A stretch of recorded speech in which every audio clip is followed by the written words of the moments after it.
3 hours over what I was expecting it to, and it was mostly about ride-alongs. Okay, I appreciate the clarification. Um, I get, and I guess since it's been discussed extensively, that I haven't been a part of those conversations, I won't really harp on it. And I'll kind of just, let it lie. But I can't obviously speak for all of the different communities, but I am under the impression I myself have gone on ride-alongs, and I think that in the capacity where you are where you are holding a position where you hold officers accountable for their decisions while they're in the field, that it makes sense that you actually have some sort of idea or reference point for how quickly they might have to make those decisions, or maybe how much time they actually do have in excess to slow down and make a decision.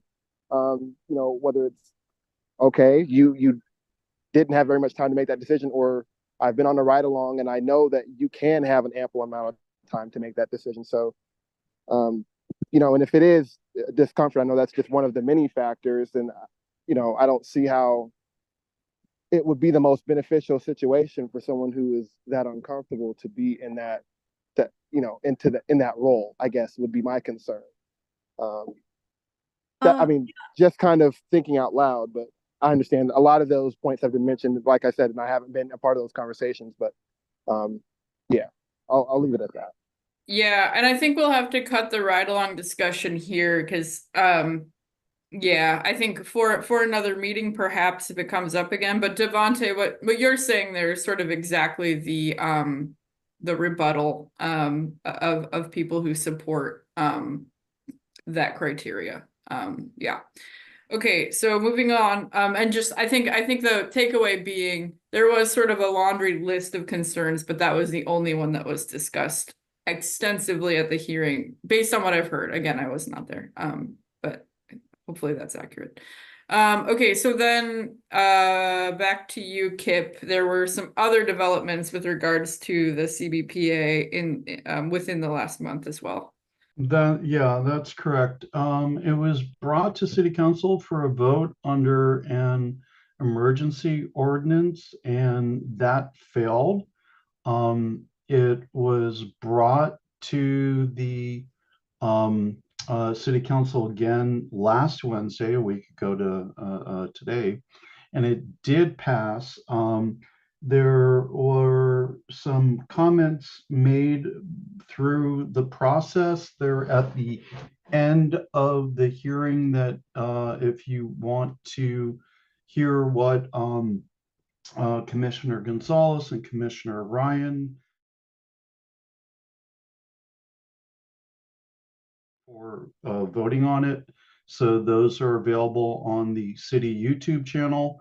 It did pass. Commissioner Gonzalez voted against it as a protest vote. He was unhappy with some of the, I guess, ideation behind delaying the actual appointing of people to the appointing board.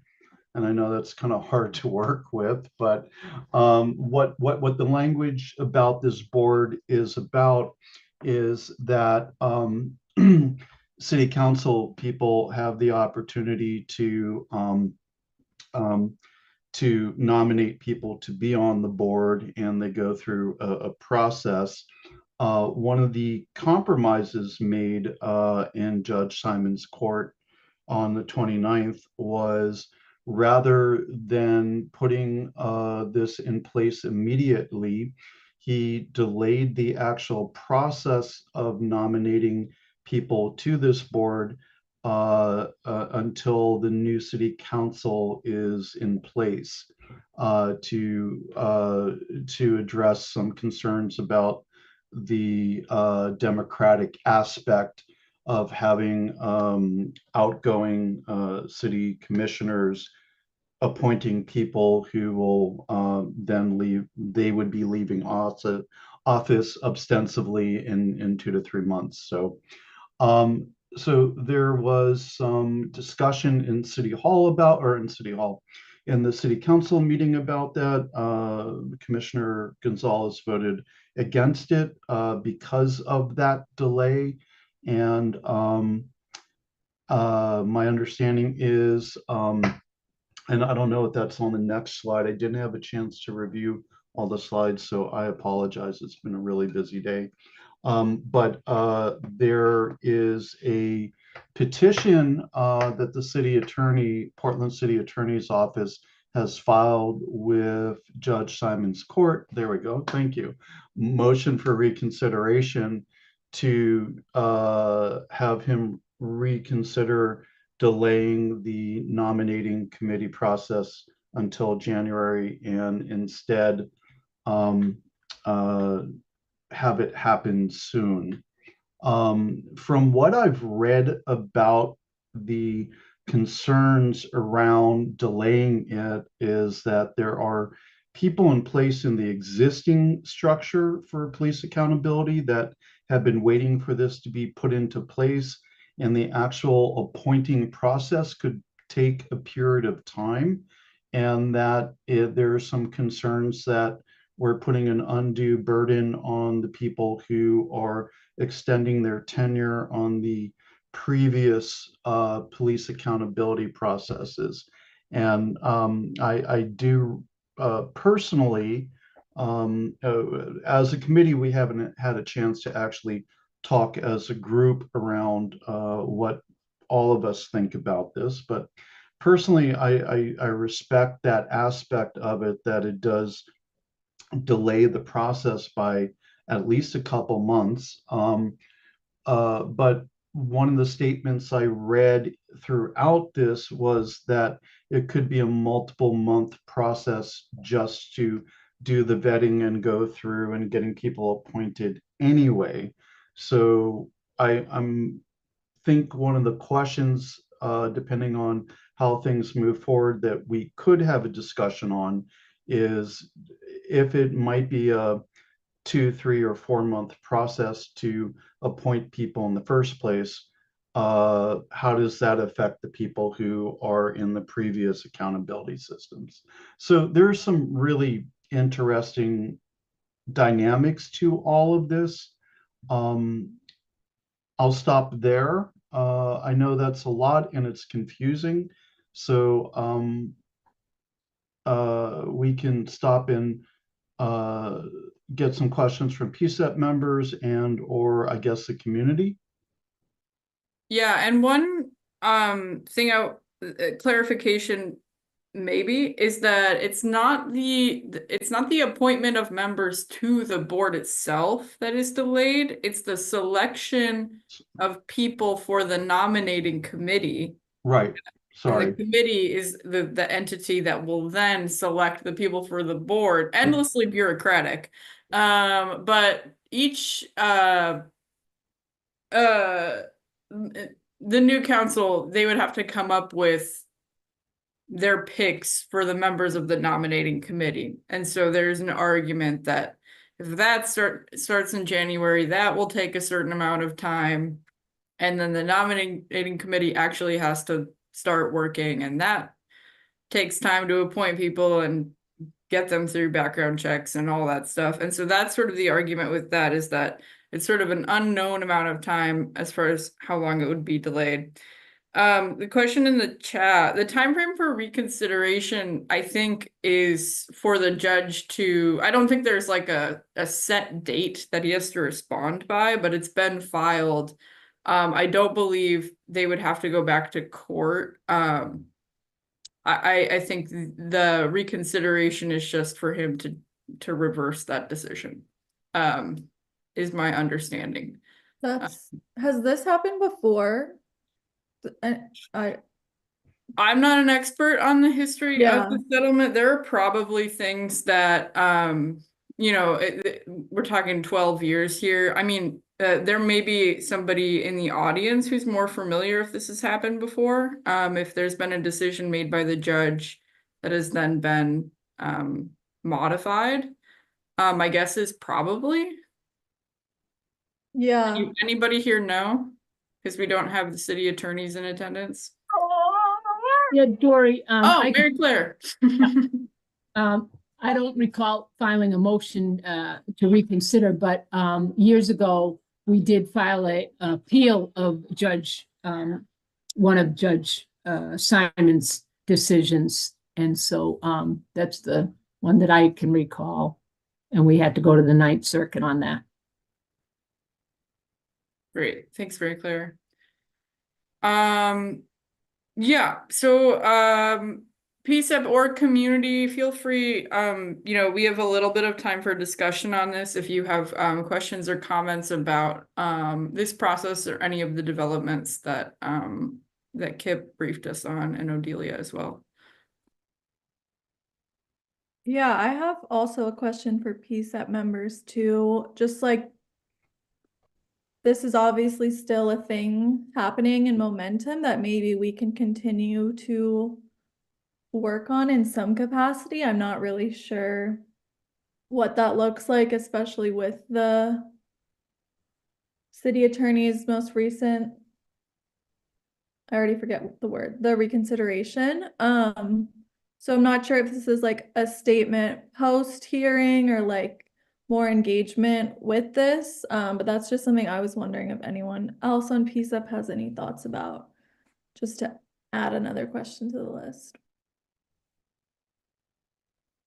Yeah, I think my understanding is, and I could be wrong, and it would be helpful. And I know Dory had mentioned at the outset that we're going to have limited city support for this particular meeting, but we can absolutely pursue the question is that this phase of getting this up and running, I believe, can be reconsidered and submitted back to the court if a future city council or a PCEP recommendation is put forward to have it reconsidered. I don't believe it's a one and done and whatever is put in place is done with. But I do believe as long as the consent decree is still in place, it would have to back through review with the Department of Justice and go through the same process with Judge Simon and City Council once again.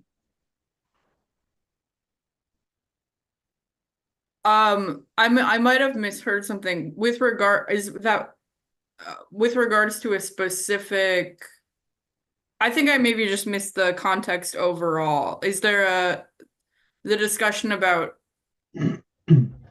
recommending or I apologize. I think I just missed maybe the context there. If somebody could re-summarize. I think the question Odelia was asking, and Odelia, you can tell me if I'm getting it incorrect, is there an opportunity to create a new recommendation about this process down the road? Oh, my question was more broad than that, just like what should / could PCEP do to continue like engaging with this? So it's very open-ended.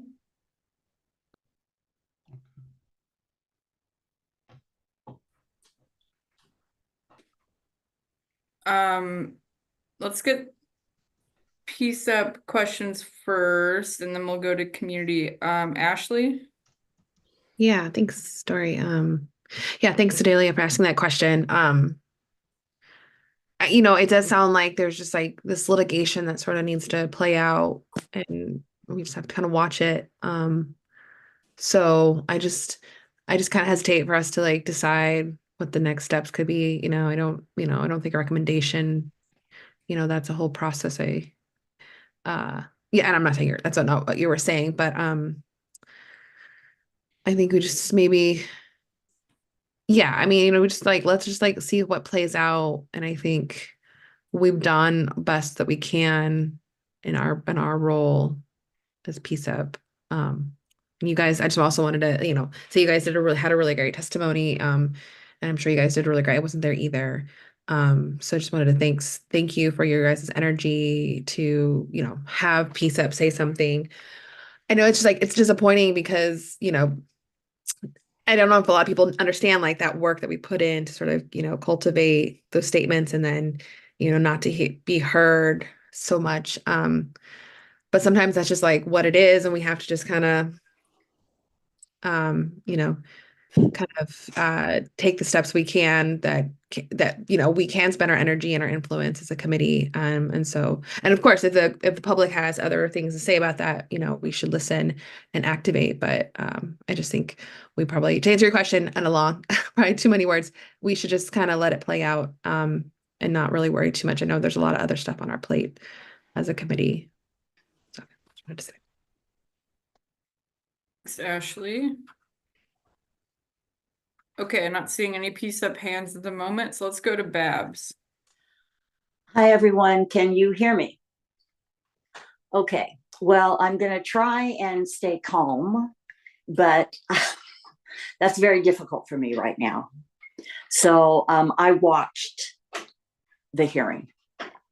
It was pitiful, and that's being kind. It wasn't so much what the mayor and particularly Gonzalez said, but it was their attitude, their demeaning attitude. An example is Ted Wheeler seemed baffled by how someone who had experienced police violence upon them or their family, how they possibly could be so traumatized they couldn't do a ride along. And I'm mimicking his speech when he said that. In terms of the delay, there was a lot of gobbledygook, which is what I often call legal maneuvering. It seemed to me, and I haven't necessarily supported her, but it seemed that Heidi Brown, on her limited behalf, was trying to keep things moving. However, that did not work.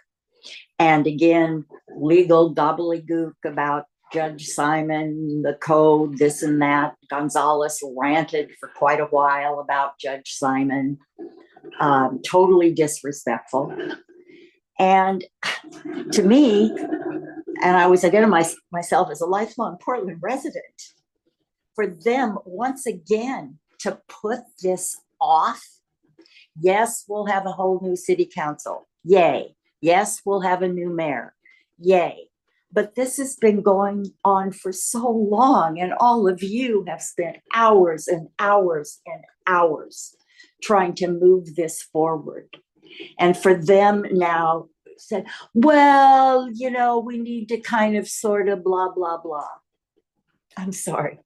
I was heartbroken as I watched this, knowing the implications and knowing how many more people will suffer, how many more people will be shot by the police or victimized in some other way before they finally decide, oh, I think maybe we should have a committee to look at this. I'm sorry. And I understand, was it Odelia who spoke before me about you all have so much on your plate. And Lord knows how you keep track of everything. I see Dan's hand is up and Timothy's hand is up. So I'll be quiet for now and just wanting to let you know how difficult that hearing was to watch. Thank you.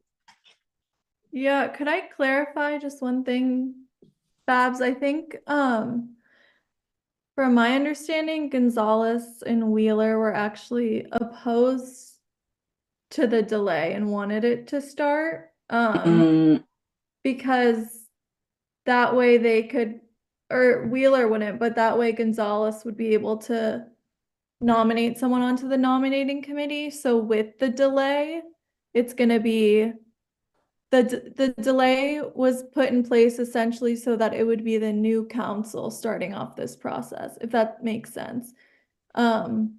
So I think some people were actually pretty pleased with that, for a number of reasons, just to clarify, if that makes more sense.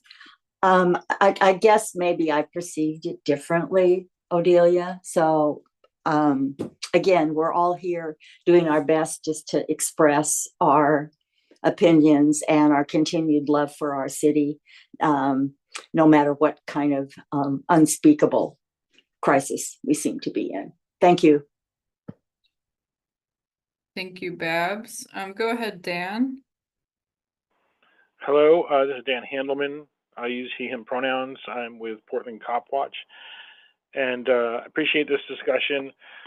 So just kind of stepping back a little bit, like the settlement agreement is between the City of Portland and the U.S. Department of Justice, right? So our voices from the community don't really matter. The judge didn't really have the authority, and the police association reminded him of this.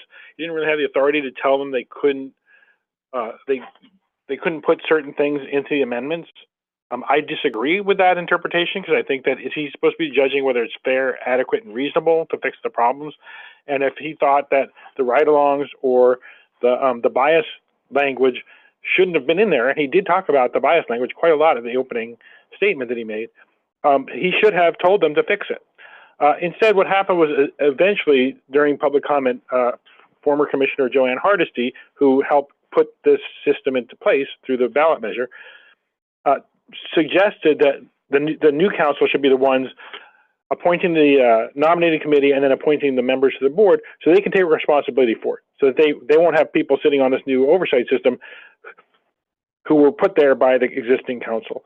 And the judge agreed with that and said, well, you know, city and DOJ, I might need to think about this, I don't know, for maybe 60 days or something. Remember, this was August 29th. So he was offering to do something by the end of October. And the city and DOJ pushed back really hard and said, no, we need to do this right now. So instead of compromising, they basically snubbed the judge. And I think he then retaliated against that by saying, okay, then we're going to delay implementation until January.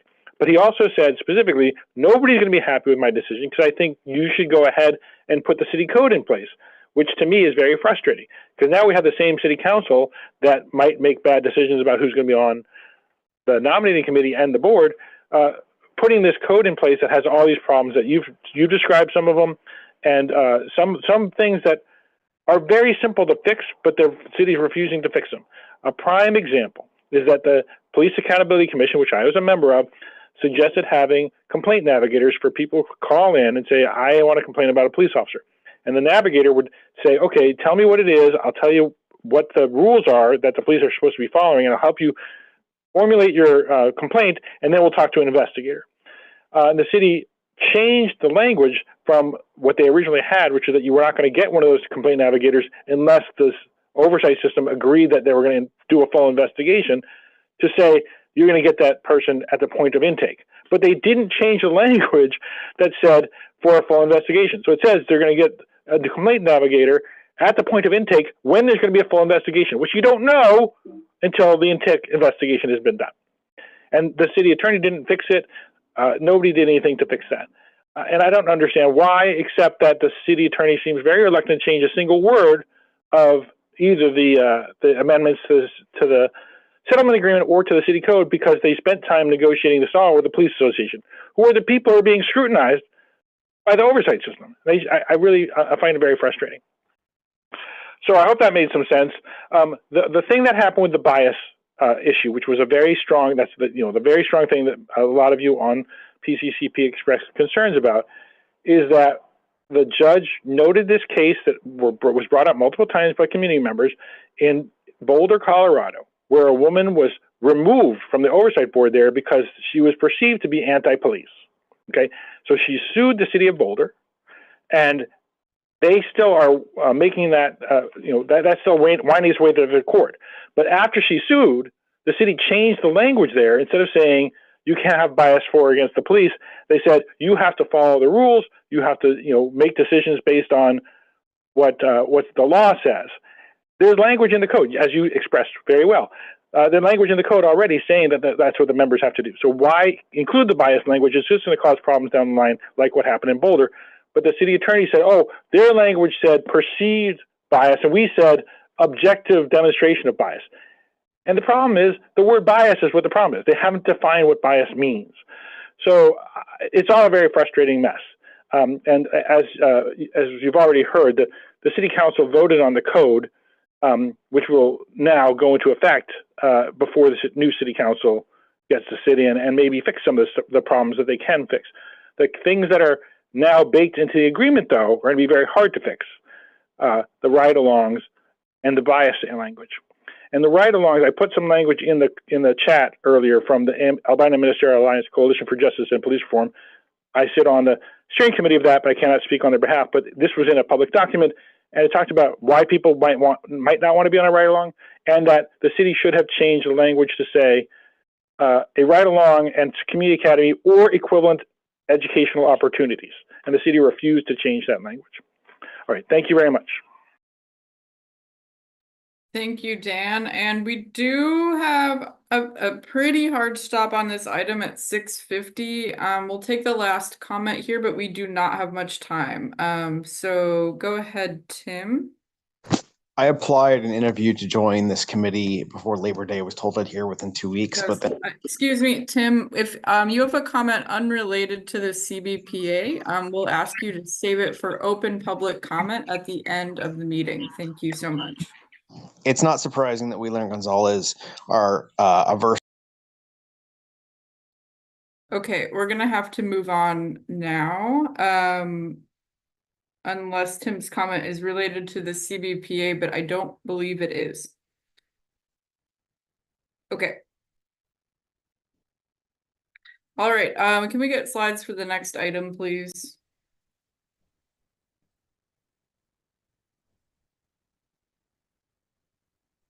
All righty. Okay, Kip, I'm passing it back over to you. Okay, cool. Thank you. We have been talking in PCCEP for some time now about crowd control and response. We have talked about the rapid response team reformation. We had Chief Day attend in June, I think it is, to talk about what that might look like. And we are hoping to have some more information forthcoming about the new structure of the RRT and other aspects around it. From our working group on RRT and crowd control, we had a meeting last week with a couple representatives from the Portland Police Bureau to be able to start a dialogue so that we make sure that our understanding of what we're presenting is accurate, that we have a ongoing dialogue to invite them to come and to PCCEP meetings, which of course they're welcome to regardless, but also speak to some of the items that we're working towards. And our goals out of this is, of course, what you see on the screen here: increased transparency, upholding the free speech of Portlanders and their ability to freely assemble and exercise free speech, and having their constitutional rights to do so is always protected, and also to make sure that any interactions between Portland Police, other security forces, and the folks who are exercising their rights have the absolute best possible outcomes to avoid harm, injury, or worse. And a lot of that is steeped, as we've spoken previously, through the years of some challenges. We have this consent decree in place, which is why we're all here, to help make sure that constitutional outcomes between interactions between Portland Police and the Bureau are again following all the guidelines they need to be. And the reason I joined PCCEP is to try to make sure that we're reducing harm or the possibility of harm whenever possible in this open and public way. So that is what our goals through having these conversations. Our goals are to help facilitate all of the above. Next slide. So we submitted some background questions, talking also about what kind of outcomes we're looking for, so that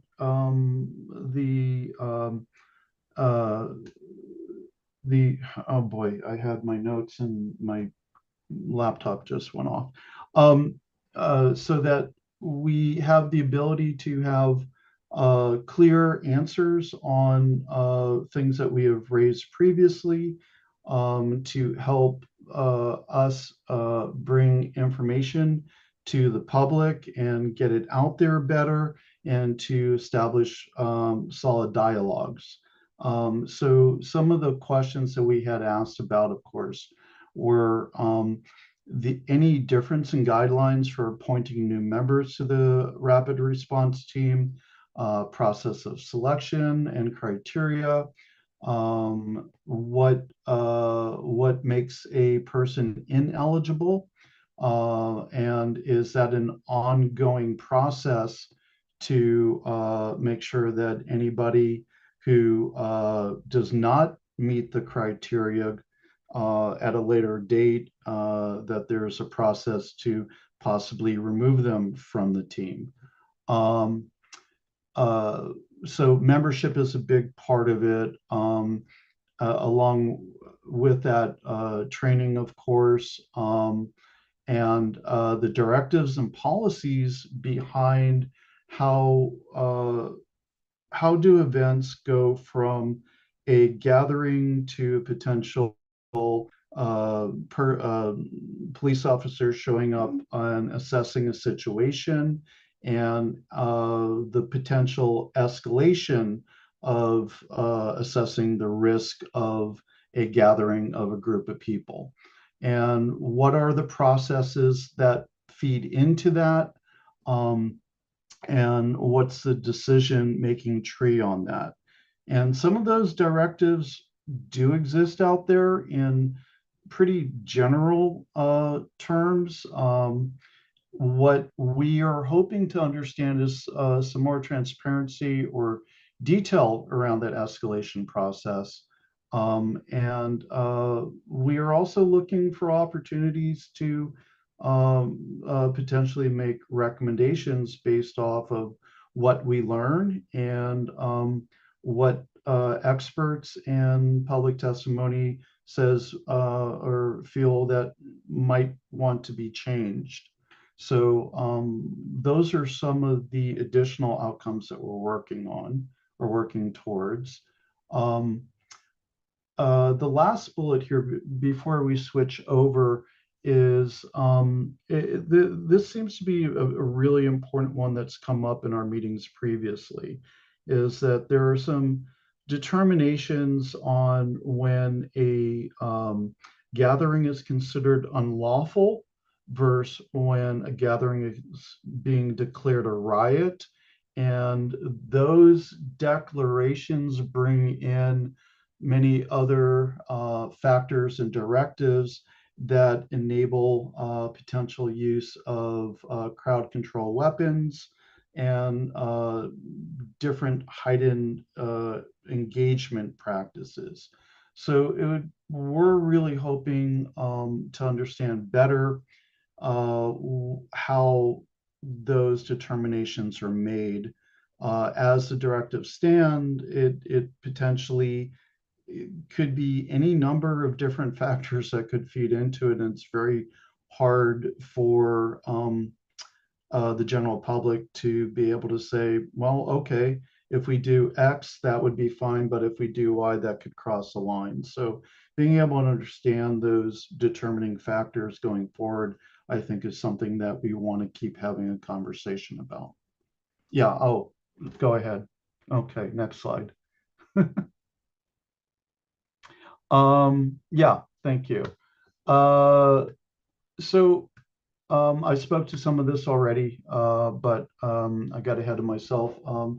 Is there criteria that would disqualify a current member from the rapid response team from staying on that team? And is that going to be made public, what that criteria might be? We have a general idea of not a general idea might be the wrong word, but we know that some officers that reapplied to the rapid response team were turned down based on some of the outcomes from 2020. We don't know the specifics behind it, but we would like to know more specific information about what would disqualify somebody from being on the team, and is there a rolling review of that or reassessment periodically, which we feel is pretty important. We also would like to understand about the what has changed between the 2020 experiences and the current rapid response team, and how the dialogue officers are meant to engage with the general public, folks that are protesting.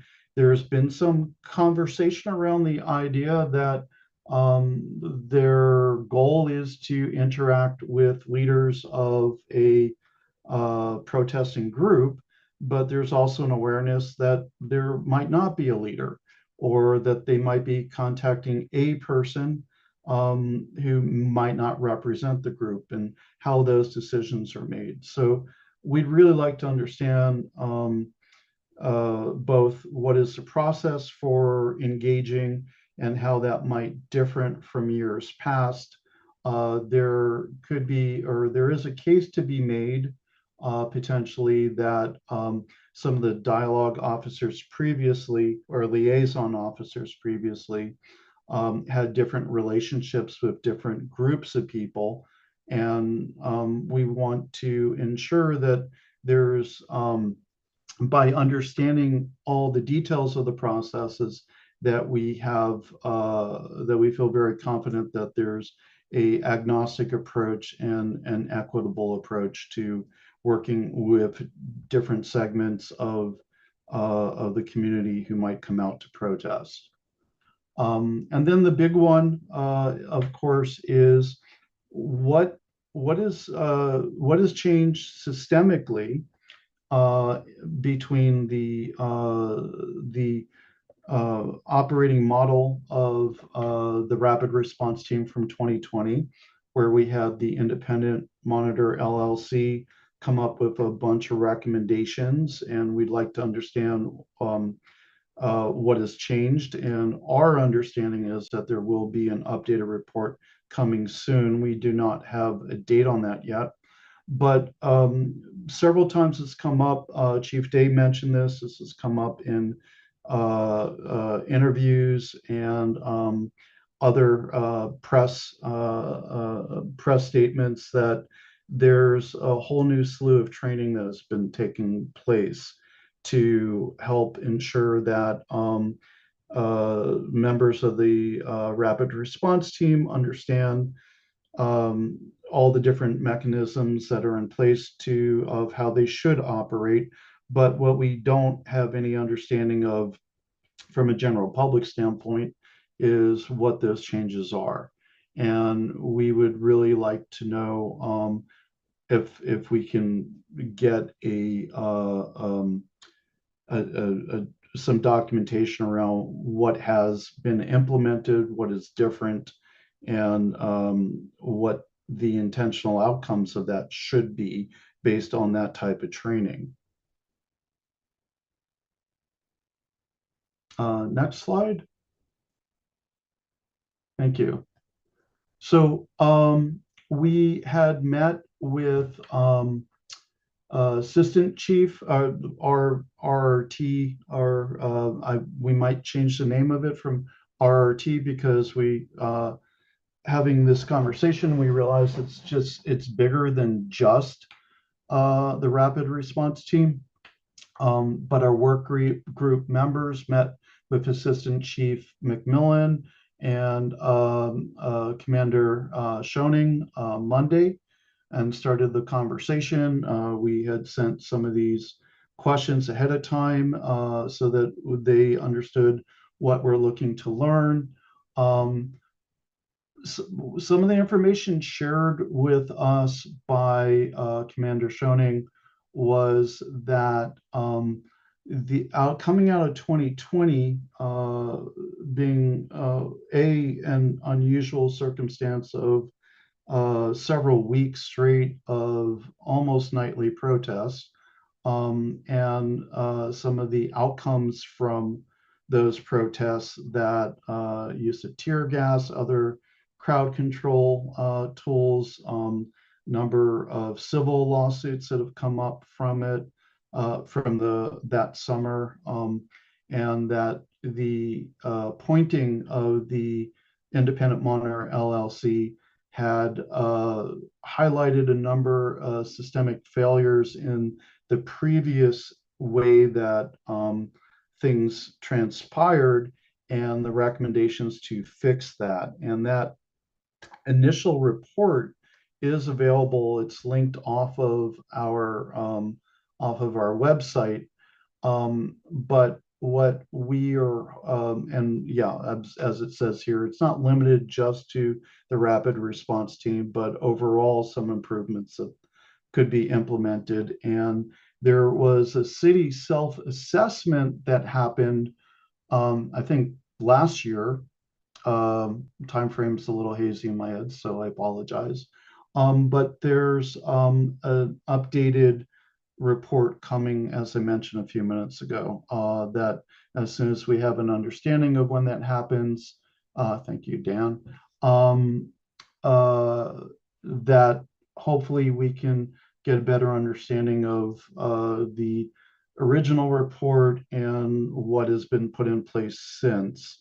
And we're hoping that that'll be more illuminating. One of the other big points that we discussed, and Odelia, you and Ashley, you can absolutely please lean in and correct me if I'm characterizing things wrong or other points, of course, but we'd really like to understand the decision tree and the different factors that come into play to that go into an escalation of an event from that officer on the ground and the incident commander role that would call in different teams or escalated up the chain to eventually potentially evoking the rapid response team.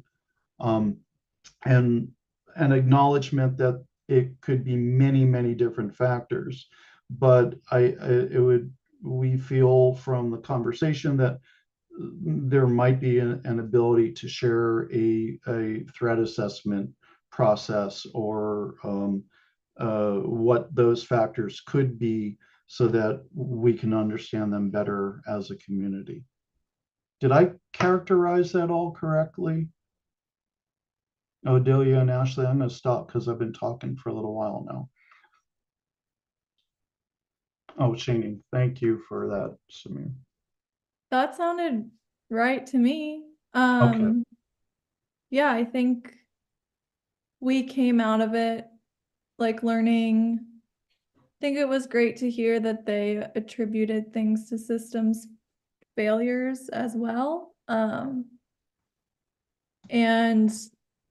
they said in the past 4 years, they've been working and fixing on those systems, and there's going to be a new IMLLC report soon that hopefully will get to a better understanding of those system changes. And I think like, yeah, I guess it's interesting because there have been protests since 2020, not for months on end, but I'm just curious to see like, or wondering about the kind of like where those system changes when they were implemented and how they affected protests over the years. Yeah, and then this decision tree thing is also, like you said, Kip, is something I'm really, really interested in, of like what are those questions they're asking and how do they like objectively answer them, basically. Yeah. Ashley, what were your thoughts? Yeah, thank you. Yeah, thanks for all that breakdown, Kip. That was really great. I think we, had a good conversation. We had a lot of questions that we threw at them, and we didn't really get to all of them. But yeah, I think the work group has been really trying to approach this as a way to like, figure out what it is that PCCEP can do in this conversation. And I think we've really thought about it in terms of yeah, like Kip kind of broke down like how we're trying to find these desired outcomes and goals with the Bureau and the city, with what the community wants, which is transparency and just a better kind of sense of what's going on. And I think I've talked about this being a place where we can really start to practice that collaboration with the Bureau more, because I think a lot of what this is like us trying to find this information and find a pathway to this clearinghouse of information for the community. So we learned a lot, and I think it brought up some more questions, but I think we walked away with some next steps to think about. Yeah, like what has changed with, and what are we finding out in the report? And I think that's something we can do with the public, and really help dial it in. And then yeah, in terms of like what we want to do for next steps, thank you. Well, yeah, I think there's some questions. I think there's some more questions we can really drill into. And I think we really started this sort of pathway for better collaboration with, Assistant Chief McMillan and the division that leads the rapid response team. So we can start, really keep filtering out these deeper, like kind of deeper questions, but also, hey, how can we all sort of create genuine public safety together? And, what can the city know? Because, this is a protest city, and that's something that we're really proud of. And we really want to make that available and safe and accessible for everybody. And what I heard from Assistant Chief McMillan and Schoen is they believe that too, and they want that too. So, how do we just continue to sort of flesh out these specific questions so that the community can know more? Or at least, I'm not saying everybody, comes to PCCEP for that information, but I think we do a good job of archiving it and creating space and creating outreach to groups to come and learn more. And so I just look forward to maybe trying to do more of that as we go, move forward. Yeah, but we're going to continue to look at opportunities for recommendations to improve communication, accessibility to information, and of course look at individual directives and try to speak to some of the aspects that we again have discussed previously that might be we feel are missing, and make those recommendations to directive changes. One of the big ones that we've discussed here on a couple different occasions is lack of direct guidance around passive resistance protesters and ensuring their safety as well. So there's absolutely room for improvement. Everybody pretty much agrees with that.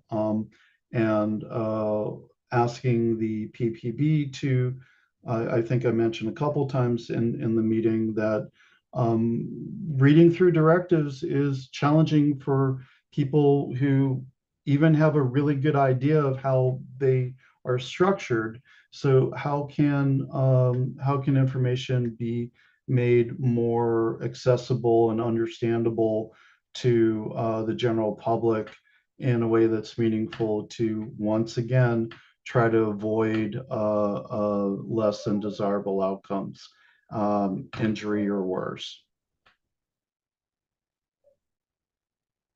Yeah, and one thing I'll add is I think like these two things go hand in hand, right? Because the directive itself talks about like when to escalate things to a riot, to unlawful assembly, all of those things, right? And so really like before that, this recommendation to increase transparency so we can understand the steps taken to get to those places, and also just like all the other things that are taken into consideration. So yeah, I think it'll be really important for everyone that this transparency piece hopefully happens, and even for people engaging in protest to know what their like rights are more than they might now if they're not sure how police might respond. So that's another thing too that I think could be cool about this, but yeah.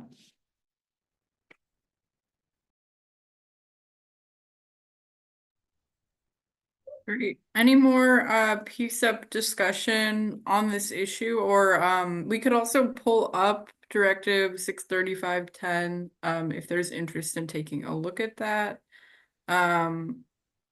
But yeah, from other PCCEP members who maybe aren't a part of the work group, any thoughts about this sort of direction? Or feeling good? No more comment.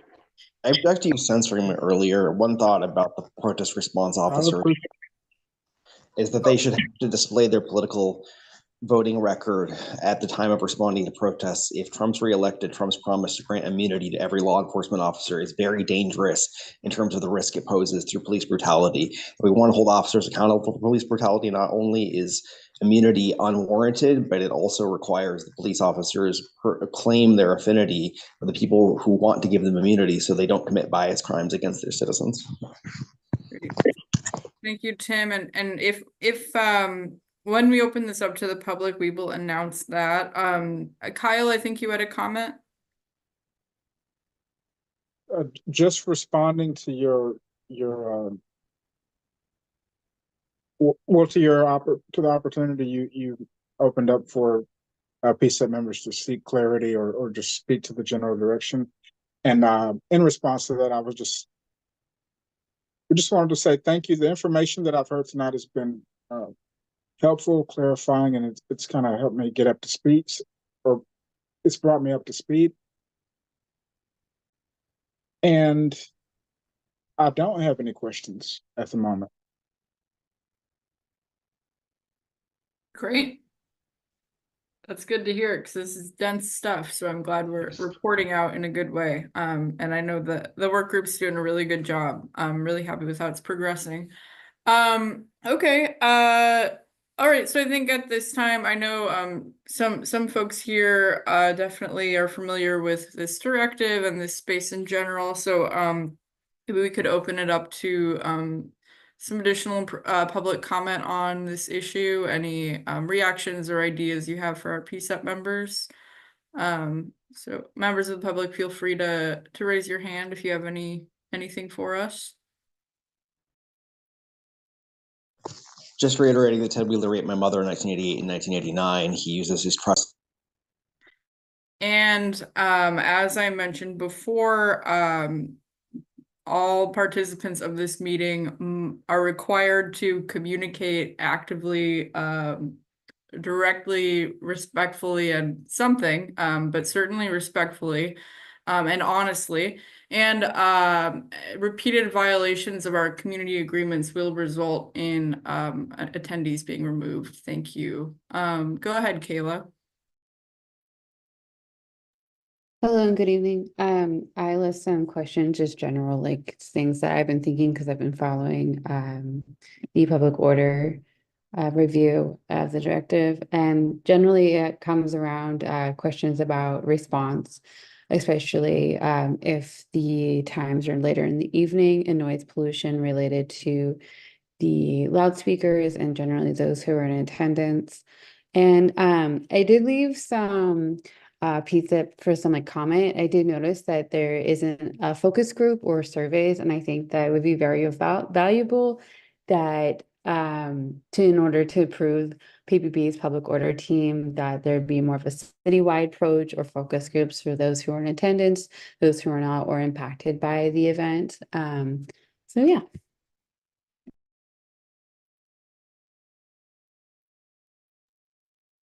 Great, thanks for that, Kayla. Oh, go ahead, Kip. I was just gonna say, I mean, I don't, I wonder if we can leverage some of the feedback mechanism work that we've been piloting as well for gathering feedback from folks that might have been involved in some of the previous previous it's late in the day, my brain's starting to fry out, so I apologize. And the previous protests, and being able to elicit feedback and input as well. So I don't know that we have a formal solicitation process for that, but maybe we can leverage some of the other work from the community survey effort to do so.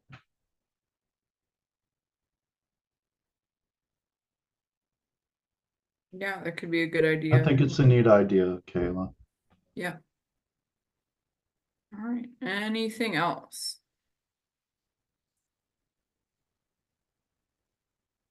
Go for it, Dan.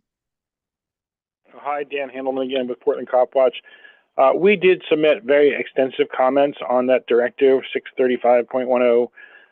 And I think it's really important that you're doing the work that you're doing. But it's a little frustrating that you're doing it in private meetings. It'd be, I think, valuable for both the police bureau and for you if you brought them to your meeting where the general public can ask questions and hear the discussion as well. So I'm hoping that's something that's going to come sooner rather than later so that you don't get too far down in private discussions with the police. As they, they say that they want to respect free speech and they want Portland to continue to be a protest city, but they also asked the city council to appropriate $1.1 million so they could buy more weapons, shields, and then do more training. And, again, it's okay to be prepared, but I think it's sort of wrong to be prepared because you are assuming what is going to happen. And we've been hearing this a lot from not only from the city council and from the police bureau, but from the media too, where they're saying, oh, we expect something really bad is going to happen during the elections. Well, we don't know that. Nobody knows what's going to happen. So I'm hoping that you can help bring that message to the police bureau as well. Thank you. Thanks, Dan. Ashley, did you want to respond to that? Yeah, thank you. Yeah, I mean, I just wanted to respond to Dan's suggestion about our private meetings. And, I know we've talked about this before, and I understand that hesitation. I think as members, we're trying to figure out how to bring this conversation to the public. Like, what is it that we're trying to use the time that we have with the public to, so I just, that's all to say, it's not that we're committing just to those private meetings, but we are trying to really strategize and be mindful of how we would use the public space for these conversations. And so we're definitely talking about that, and we're definitely want to bring that to this to this space. And so that, something to look forward to. But again, we're just trying to figure out how to navigate this conversation and where we can have influence and we can provide some value to what our mission is, which is making sure the community is connected to what's going on. And then, yeah, I'll just keep it there. So I understand where you're coming from, and I think it's something that we go back and forth with, like, how do we, as volunteers, as an entity that only meets, we meet every week, sure, but and I think Adelia, I think it's been brought up, there's a lot of other topics we're trying to kind of keep gathering information on. So I found these work groups to be really helpful for us to really just brainstorm what it is that we can bring to the community. And then, and I think that's what we did tonight, honestly, with our meeting with the Bureau. I think Kip did a really great job of summarizing it. So we hope, we do plan to do that. We do plan to always bring those updates and really keep the community in the conversation. So yes, thank you. Yeah, also I would add, one thing you as PCCEP have been discussing for probably like over a year now is, yeah, Dan, I think PCCEP totally agrees with you that, they definitely don't want to only be having private meetings with PPB, but there's really just a desire to kind of build and deepen working relationships with the Bureau in order to facilitate better conversations with the public in these public meetings, because there's been sort of a repeated frustration at times when we kind of invite the Bureau for some of these high profile conversations, and they're not as productive as I think PCCEP or the public would hope, and probably the Bureau as well. And so I think there's just a desire to kind of improve upon the working relationship there, and then also bring that to the public as well. So I think that could absolutely still happen on this topic in a future meeting or a larger forum, and bringing that, those folks back to this space too. So yeah, just wanted to add that. Alrighty. Okay, so we kind of reported out on everything we needed to. PCCEP, anything more on this? No, Sorry, I had to step away for a moment. My apologies. No problem. I just wanted to quickly say, I think there's some other ideas and pieces that we can I just think, yeah, this is one of many parts of this conversation. So I think this will be on an agenda item in other meetings, and maybe different ways about how we can engage the community on what they want to know and what we should be asking, and breaking down the like transparency wall. Yeah, and asking those, and getting the Bureau here and getting the city here to help us answer questions. And so looking forward to that. Yeah, and one thing I wanted to add to your point, Dan, and I think Ashley just addressed most of this. I'm sorry I had to step away for a second, but when we asked Chief Day to show up and talk to us about the RRT, which was still in the process of being reformed, we did acknowledge that there are still questions, and we have an ongoing conversation now, or conduit.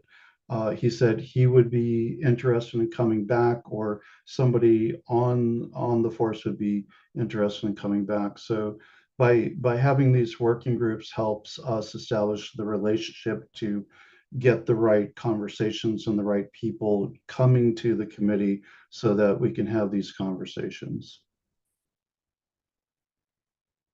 And we intend to keep inviting them back. Alrighty. Okay. So I feel like there's not too much more chatter about this. Kip, what do you think about moving to open public comment? I think giving some folks a little bit of time back this evening is probably good for everybody. So yeah, we can absolutely move to public comment. Alrighty. Okay, great. So, if you have any additional comments, that you would like to share related or unrelated to today's agenda, you are welcome to share this at this time. And as a final reminder, you are asked to uphold our community agreements when sharing any comments. And if you do not, we will be forced to cut your comment short. All right, so at this time, if you would like to give up a public comment, please raise your hand.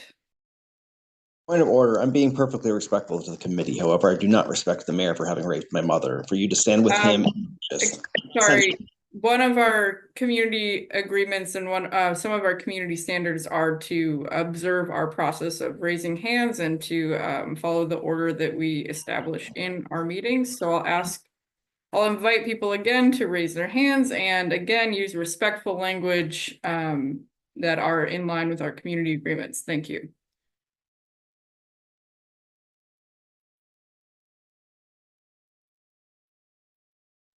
Go ahead, Dan. All right. Well, I see there's not a huge number of people from the community here, but I want to make sure everybody has time. But you have a half an hour left in your meeting, so I'm not going to take up the whole thing. So first of all, I want you to know that the Cop Watch. Oh shoot! My Zoom just crashed on me. The Cop Watch newsletter is online. I'll paste it in the chat when I get logged back in. I think I sent that out to the staff, tribute to everybody. The Citizen Review Committee, which is the existing oversight body that hears, well, they are allowed to hear appeals of misconduct cases, but they haven't heard one since 2021. They have a working group that's helping, or at least verbalizing what they think needs to be done in the transition between their system and the new system. That's the only public space right now where those conversations are happening. So even though I know somebody made a mention, the PCCEP spoke at the judge's courtroom, and maybe you've done everything you can. I don't think you should just let it end there. I think this oversight system is going to be very important for community police relations, and I think that you should continue working on it to the extent that you can. So please, keep it up. Like if you have a rolling agenda or the updates or anything, I would hope that you continue to work on that. I'm not going to reconnect my phone to the video right now. But I'm back on, so I'll put that thing in the chat. So what else did I want to say? Nobody's mentioned yet that towards the end of August, a person was shot and wounded by the Portland police. His name is Robert Seeger, not the singer. He's actually a person who was in mental health crisis, and he had earlier been brutalized by the Portland police and won a lawsuit against them. So they knew him, they knew he had mental health problems, and they ended up shooting him anyway. They also released body camera footage of this because it's the first time the Portland police have shot somebody while they've had body cameras on. And instead of just releasing the body camera footage and say, here you go, this is what happened, warning, this might trigger you from looking at the horrible way we treated this person. They said, oh, the officer tried to de-escalate, which is not apparent on the video. So they made a whole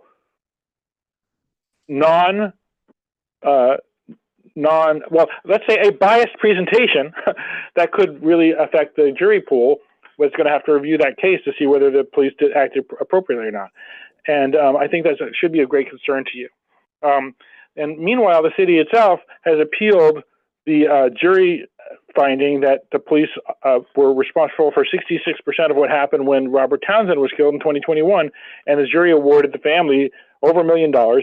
An extraordinary move. Members of the family, people who testified at the hearing in court, and a juror spoke to city council and said, please don't do this because you're just going to traumatize people. And the jury has spoken, they got the instructions, it's time to move on. And the city insisted on filing an appeal because they said they don't understand how to apply the law that says officers have to use de-escalation instead of going right to deadly force.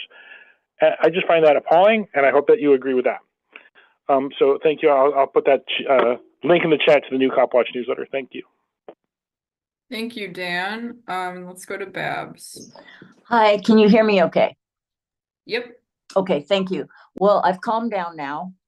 And I do want to thank you all for listening to what I hope came across as a heartfelt reaction to the city council. So a couple things. Just wanting to remind, encourage all of you, and I'm sure you're more tuned in than most people, to be in touch in person with the candidates for city council in your district. Talk with them, look them in the eye, and ask them specifically what their objectives would be in terms of holding the police accountable. I'm sure some of you have already done that, but I've been to a couple of events recently and actually was really surprised at how many people in our beloved city of Roses aren't even sure what district they're in, with the election only 47 days away. Besides police accountability, my other issue is environmental protections. So thank you.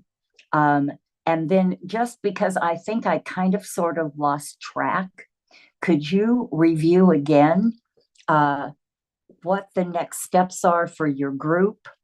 And so I can get it on my calendar when the next meeting like this will be. As you know, there's so much going on right now.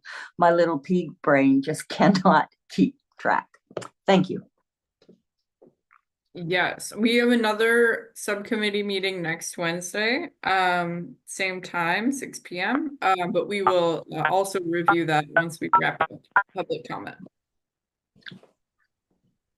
All right, any last public comment here?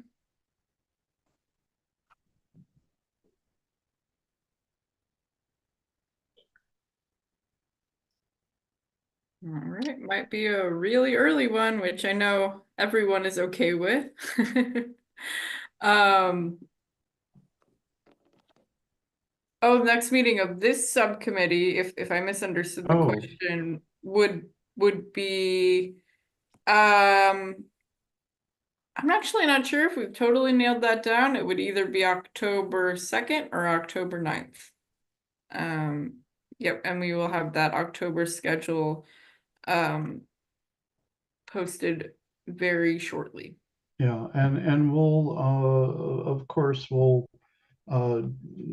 and the team are great about getting the agenda out as soon as we have it put together. So but I would imagine that we will be continuing this conversation and these threads of these conversations throughout the next few months, and closely monitoring how things go. And as I keep reiterating, my hope and intention is that we have much better outcomes than we had previously, and that